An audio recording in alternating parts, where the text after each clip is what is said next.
So here's the adjustable mount I made for my FPV camera, and it's basically a swivel mount. So you've got this little locking nut here, and you just loosen or tighten it when you get in the right position. And you've also got some Velcro on the bottom, so the whole thing basically lifts off like that. And you can basically rotate it a bit to the left or a bit to the right, depending on what view you want. So it's adjustable horizontally and vertically. And at the front, you've got this shield. Now, I put this shield on it to protect it from the sun. And the plane's a belly lander, so when it lands, sticks can get scratched to the lens, stones can get thrown at it. So yeah, I put this shield on it to protect it, and it just comes off like so.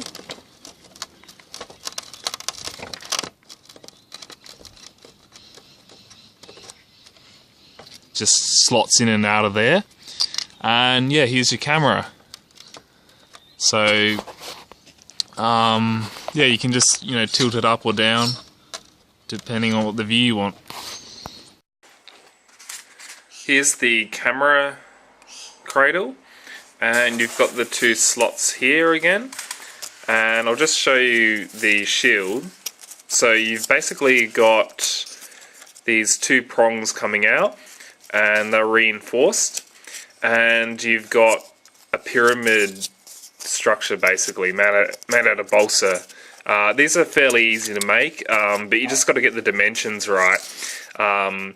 And you can do that through, trigonometry, or you can just experiment with pieces of paper.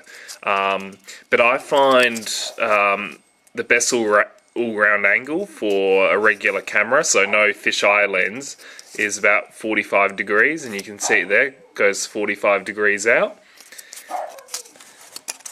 And here's another close-up of the camera. So as you can see, there's a lot more to it than it looks at first. So you've got these reinforcements on the bottom here. The Velcro, the middle section has been cut out to reduce weight a bit, but it's not entirely necessary. You can just leave it full if you like to.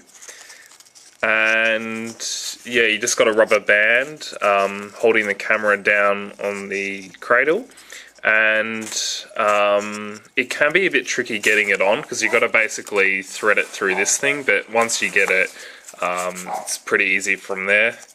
And also, one thing about this micro camera is it doesn't auto adjust. You basically adjust it manually on the ground by turning this lens here. You just turn the outside of that.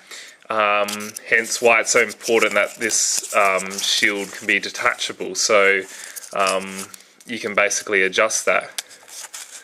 So it just fits on there, and you can just take it off again, and you can just adjust it like so and put it back on when you're ready.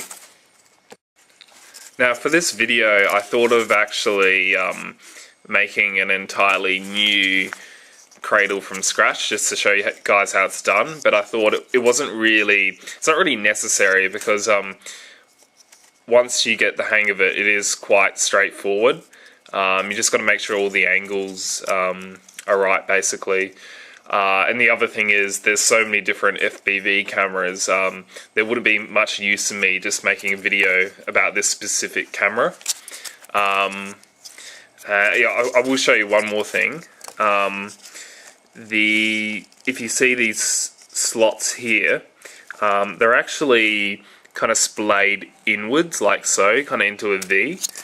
And the reason behind that is when you put this on, it kind of it basically kind of wedges the two prongs in, and it fits in there quite snugly, so it won't come loose during flight, and you don't need any like mounting screws. It just simply slides in and out. And to disassemble it, you basically get this socket wrench here, and you just put it in there and you just turn it. That's all you do.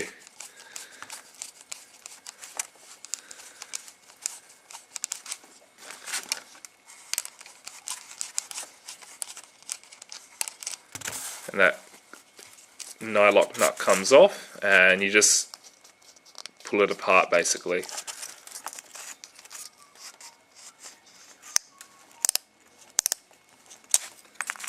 Alright then, so this is a close-up. So you basically got this bolt in here, and it's a 256 socket head cap screw. You can get these from the hobby store, and these are the nuts which go with it. Again, the 256 are the nylock nuts. That's them there. And you've got the bolt here, so it's glued in there nice and tight. It's glued to the supports as well. You don't want this bolt to move at all. You want it in there nice and solid because there's nothing on the other side supporting it. And like I said, you've also got the two supports here because when you tighten this, you'll notice without the supports, you'll notice that'll push in a bit. So you need them there as well.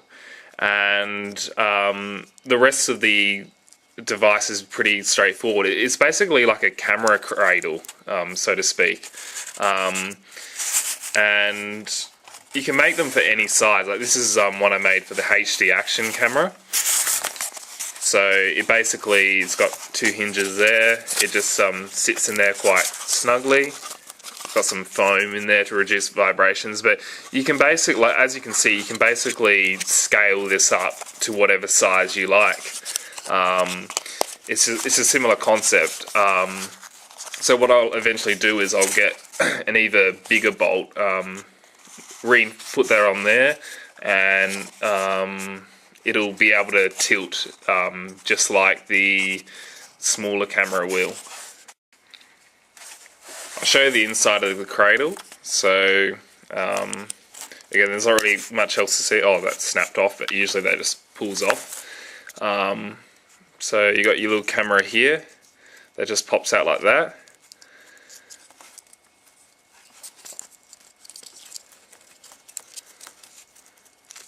And yeah, you can see I basically I've almost molded the cradle to the camera. I've kind of replicated the angles there.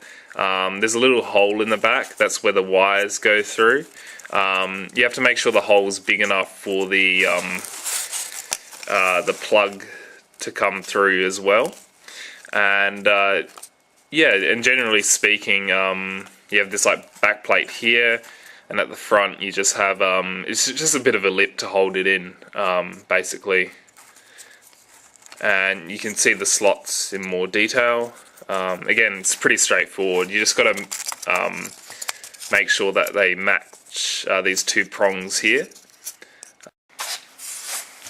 As for the glues I use mainly super glue. So you're just like any ordinary stuff will do. Just so simple to use. And the best part about it is you can reinforce the joints later. For example, I glued this together initially, but I found there were gaps in the corner, so I just filled it up with a bit of super glue, made it nice and solid.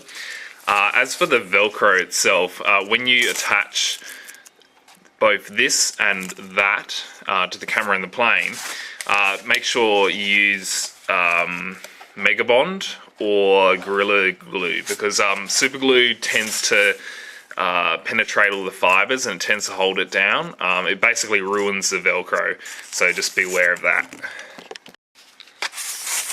And with this glue, it's basically when you apply it, and as it starts to dry, it starts to foam. So you only need like a tiny sliver and you're set to go. You don't want too much, otherwise it starts to seep through the Velcro. So with the Velcro itself, make sure when you mount this to the plane, the hooks go on the plane and not the fluffy side, because when you're flying the plane without the camera, dirt, dust can get stuck in here, so it's just better to leave this on. It's a bit easier to clean. when you're designing your camera mount, just make sure that the base is wider than the height of the camera. Not the height of the antenna, but the height of the camera. That's where all the weight is. Because if it's too high, it'll basically, you know, vibrate while it's flying. You know, it could potentially fall off. That was the mistake I made when I made the first version of this. It was just too high up. There was just too many vibrations. So yeah, just make sure when you design it, just make sure the camera is as close to the bottom of the mount as possible. A few final things. So on the back, you've got this spring steel, and it's bent into an L. It's just there to support it, basically. And the base is actually flexible, so the grain is aligned that way, and you can basically, you know, attach it to curved wings, so that's handy to have. And the other thing you should be aware of is before every takeoff, just like make sure that's tight with your socket wrench, because there's nothing worse than, you know, going up in the air and, you know, that's going back and forth. So just make sure it's nice and tight, but don't over tighten it because it's made out of balsa. And don't forget the little washer in here to protect the balsa. Alright, I hope you enjoyed the video, and yeah, thanks for watching, and subscribe for more videos like this.